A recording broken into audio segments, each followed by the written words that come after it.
uJesu Kristu inkosi baba. Ngibingelela wena baba, ngibingelela umama, ngibingelela entabeni kaJehova kuyabonelelwa, ngibingelela ekhaya lezwi.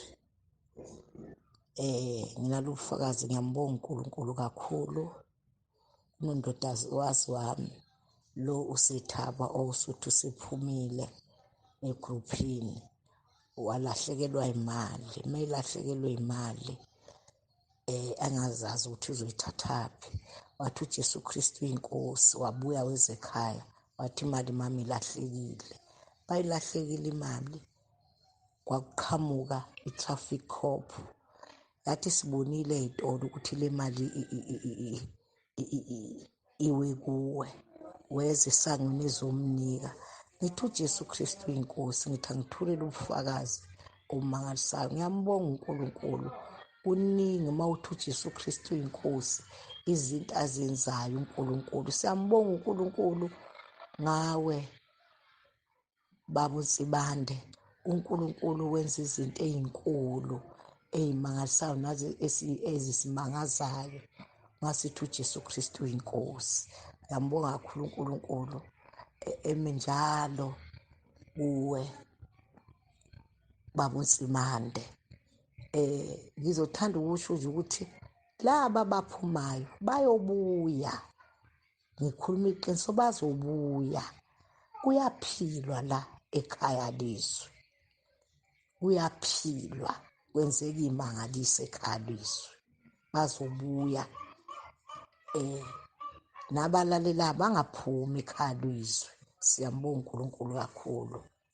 uJesu Kristu inkosi. uJesu Kristu inkosi baba, ngicela ukuphakamisa amandla omkhuleko uRoma 10 uvesi 9. Ngibe sempini ebusuku ngilele, kungathi kunomuntu ongibuza ngaleli gama ukuthi lento esiyishoyo kaJesu Kristu inkosi siyithathaphi. Angathi maziphendulana naye ngiloko ngithi uJesu Kristu inkosi, uJesu Kristu inkosi, uJesu Kristu inkosi. Ebese kuze kufike izwi lithi shona uRoma 10 uzonqoba mawusho uRoma 10 verse 9. Ayibese ngiyawusho uRoma 10 verse 9. Ngisho emva kwakho baba, kungazuthi ngiyivulile ifoni, uyasho ngiyakulandela, ngisho bese ngibona engasekho lo muntu, bese ngithi hawu nganqoba.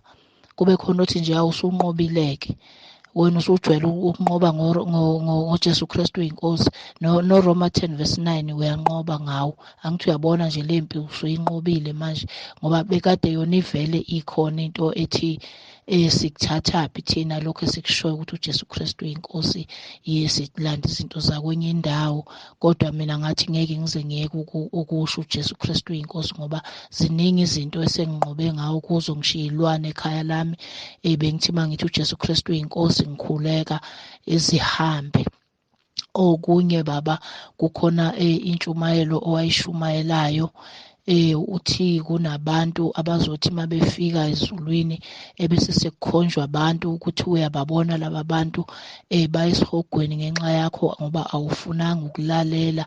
Ukhuluma ngendaba yokulalela, ngathi ngisayilalele kwakhona ngathi khona umuntu othi nawe njena nje ubungafuni ukulalela. Ngayibuza ukuthi konje angilalelanga ngokuthini. Kwafika ukuthi kuney'ntshumayelo ebey'bekekile ukuthi kufanele ngabe ngiyazedlulisa, kodwa ngilokhu ngiziba. Ngasuka khona lapho kwasho ukuthi ngiphethwe umkhuhlane, nezwi lishile. Ngathandaza ngathi Nkosi, ngiyacela ukuthi unginqobele lo mkhuhlane ngikwazi ukudlulisa lezi ntshumayelo. Ngempela umkhuhlane waphela, ngayidlulisa. Ngithe mase ngiyidlulisile ngezwa kushaya umoya, kanti bekade ngizizwa nginesisindo nje, ngiyibuza ukuthi ngabe yini. Ngaze nganqoma ukungena emkhosini ka-one day, kodwa ngaqhubeka ngangena emkhosini ka-one day noma sengizwa ukuthi cha sekushaya umoya, siyidlulile lento, ngoba bese ngize ngamtshela uNkulunkulu ukuthi ngizongena emkhosini ka-one day. Baba, ngisho ukuthi nje uNkulunkulu uyangisiza kakhulu endleleni. Selokhu ngithe nje ngisentabeni endlu kaJehova, njengoba ngangena ekhaya lezwi, ngiyayibona izinto ziyenzeka. uNkulunkulu uhamba nami, uyanginqobela la kufanele nginqobe khona. Ngithi nje uJesu Kristu inkosi. uJesu Kristu inkosi baba, uJesu Kristu inkosi. Ngibingelela ubaba uNsibande, ngibingelele umama uNsibande, ngibingelele abazalwane entabeni yendlu kaJehova kuyabonelelwa, ngibingelele abazalwane ekhaya lezwi. Ngithi nje uJesu Kristu uyinkosi. Baba, ngithanda ukuletha ubufakazi bokubonga kakhulu baba umsebenzi owenzayo. uNkulunkulu angathi angakupha amandla njalo. uNkulunkulu uyasebenza ngawe baba. Ngesikhathi wenza lo wamkhuleko owawenza wathi ugcine ngokuvula iBhayibheli, azange usalifunda izwi. Wawuthunywe kimi, ngangibopheke ngendlela emangalisayo baba. Ngixakeke ngingazi ukuthi kumele ngenze njani. Umkhuleko wangisiza, ngiphethwe indlebe ihlohla, sekungenela nakule yesibili. Ngabeka lo mkhuleko, ngithe mangikhuleka ngathi ikwanezwe lithi beka lo mkhuleko uwenze 7 times kuyo le ndlebe ekuqale kuyona. Ngawenza ngilokho ngiwenza ngilokho ngizwa kungehli, kuthe nje ngokuka 5 ngezwa ukuthi kukhona into esisukayo. Ngiyaphila, ngifuna ukuphakamisa nje ukuthi ngiyaphila amandla kaJehova, amandla kaNkulunkulu. Ngiyaphila baba, kwathula kwathi ngiyayathula nalesibili, so sengiyalala nje ngikhululeke. Ngiyambonga kakhulu uNkulunkulu, ngibonga inkonzo yaseMaritzburg emafakatini. Ngangingazi ukuthi emafakatini kuseMaritzburg, uba ngangazi ngabe ngahamba ngafuna ngathola, but ngangingazi indawo angizazi. Kodwa nje ubufakazi bakhona bangibusisa kakhulu ngendlela emangalisayo. Buyangiphilisa kwazothi umama sanomama uZondi yini owathi ingane yakhe yashintsha ubulili. Nginaleyo nkinga baba engibhekene nayo. Ingane yentombazane yashintsha ubulili kusekhona ubaba wakhe esaphila, wa-accept ubaba wakhe, so ngangabi namandla-ke.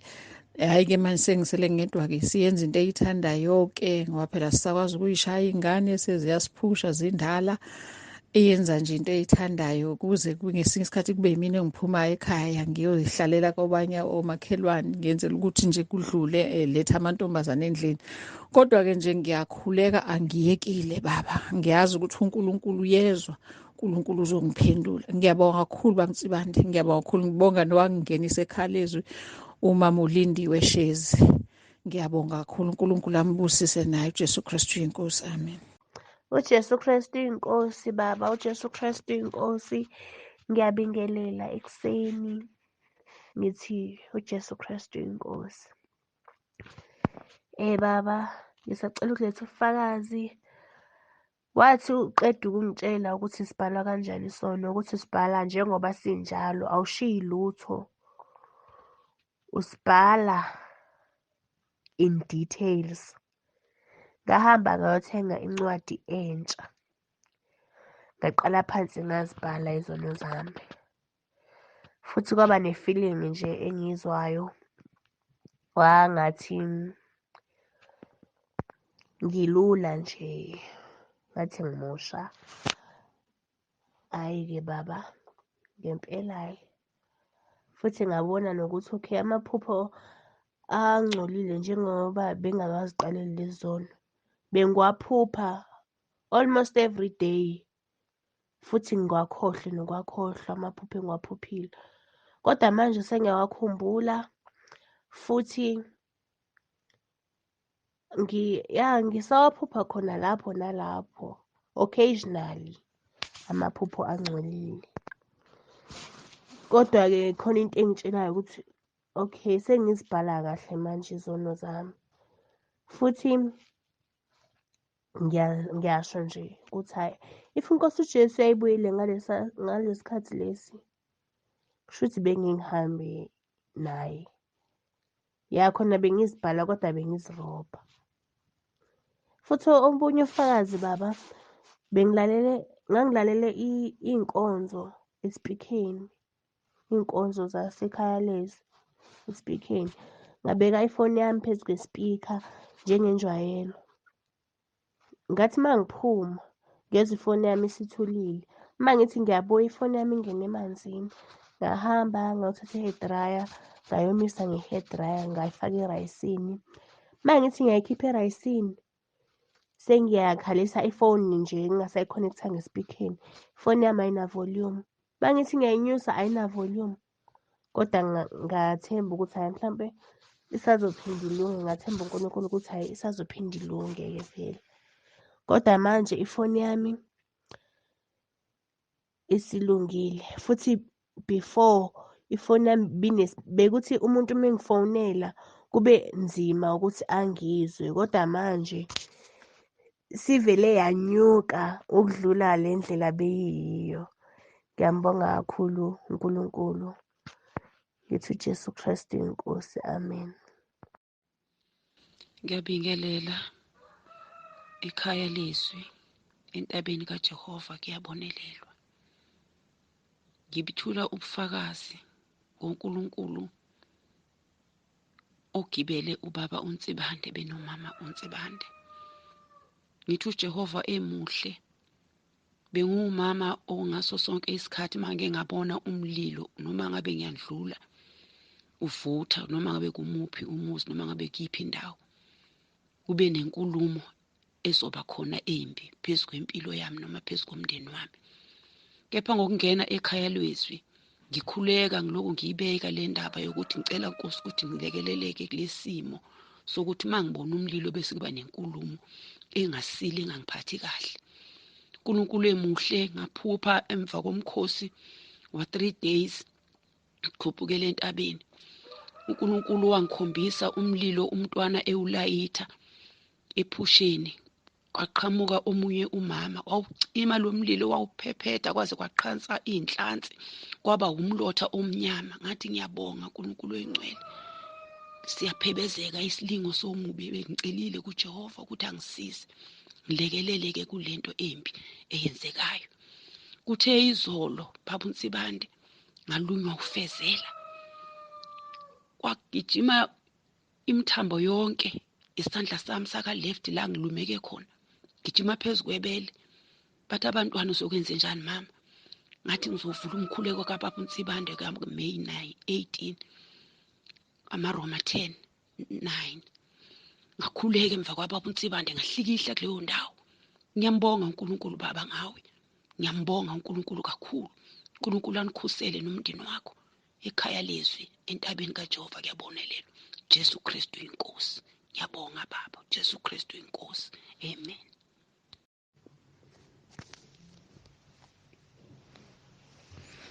uJesu Kristu inkosi.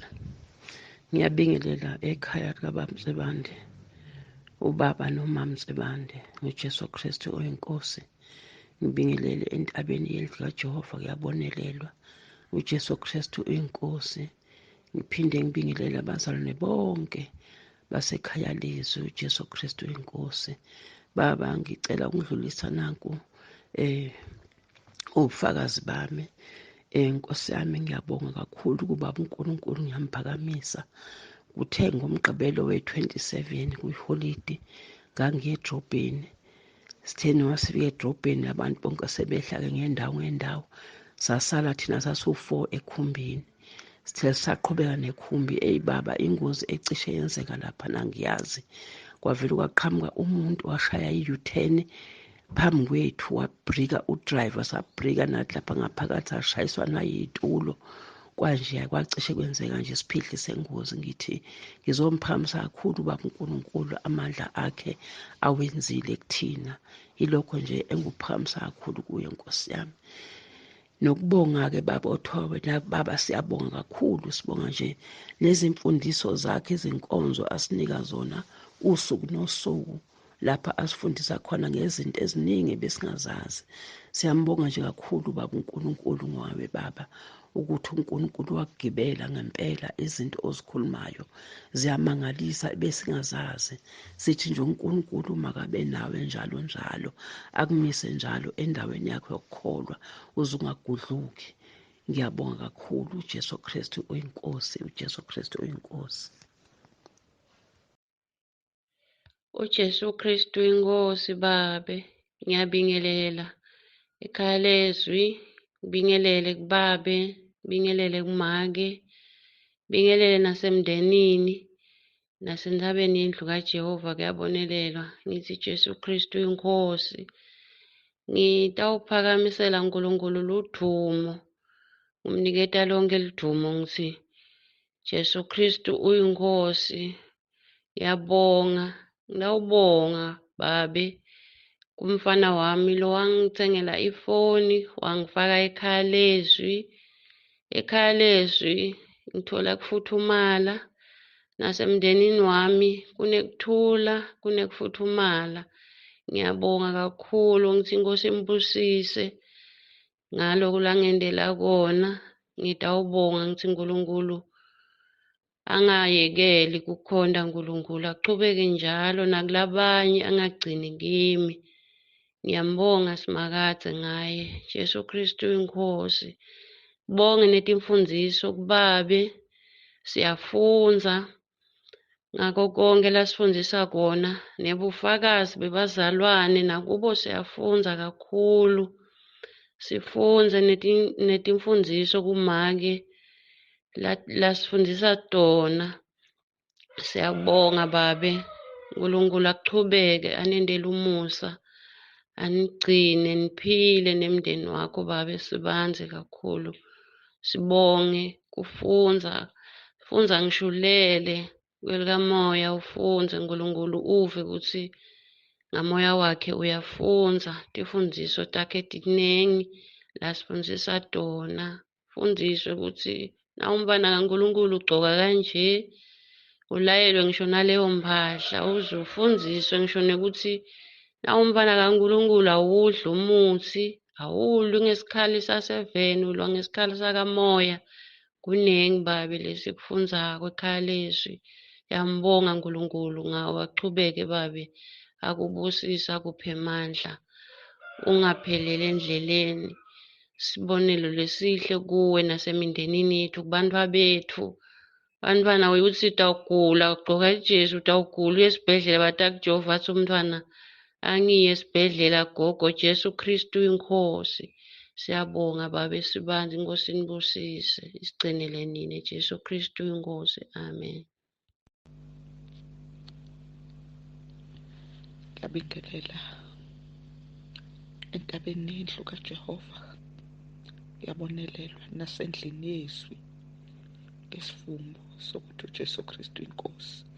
Ngiphinde ngibingelele ubaba uNtsibande nomama Ntsibande ngesivumo esithi uJesu Kristu inkosi. Ngithi angibonge baba ukuthi ngangicelile ukukhulekiswa. Ingane yawuthola umsebenzi ukuthi ayizoqala kule nyanga April 1st. Uqalile kodwa kuyibanga nasekhaya, kanti imali maningi ama-deductions, incane ezakuyena. Kodwa ngithi angibonge khona kunjalo, ngoba wona lo 2,000 ongenayo akufani nokuthi angatholi lutho. Ngithi angibonge kakhulu ngalo mthandazo wabaseRoma 10:9 owasifundisa wona baba uNtsibande.